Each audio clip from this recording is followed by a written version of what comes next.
India's dreaded agency NIA has filed a charge sheet against 6 Kashmiri youth in a fake case registered against them by the Indian police.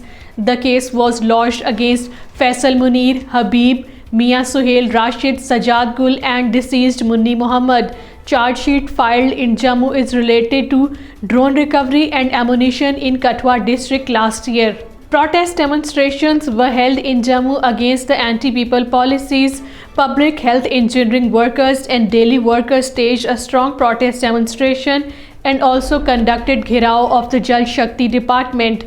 They were demanding release of their pending wages of about 71, while the residents of Thana Mandi area of Rajouri district held a protest demonstration against the unscheduled power cuts. People of occupied Kashmir have been witnessing Indian tyranny for the last over 7 decades. A report released by the research section of Kashmir Media Service today said that though the Indian troops have been responding to the cries of Kashmiri for freedom with bullets, and yet they have failed to subdue the people of the occupied territory. The report maintained that the Kashmiris had kept the flame of freedom alive despite facing India's limitless atrocities. Jammu and Kashmir Muslim League has hailed its illegally incarcerated chief and the All Parties Hurriyat Conference chairman Masarrat Alam for his courage and steadfastness.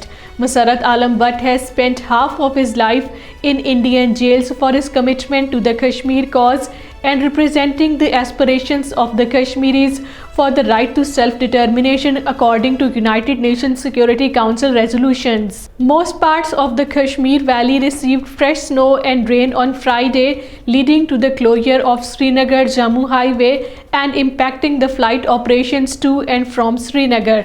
6 Central Reserve Police Force personnel were injured in an improvised explosive device blast during an encounter with the outlawed Naxals in the Jharkhand Singhbhum district. Blast occurred while personnel of the CRPF, its Commando Battalion for Resolute Action Cobra, were conducting an anti-Naxal operation in the forest.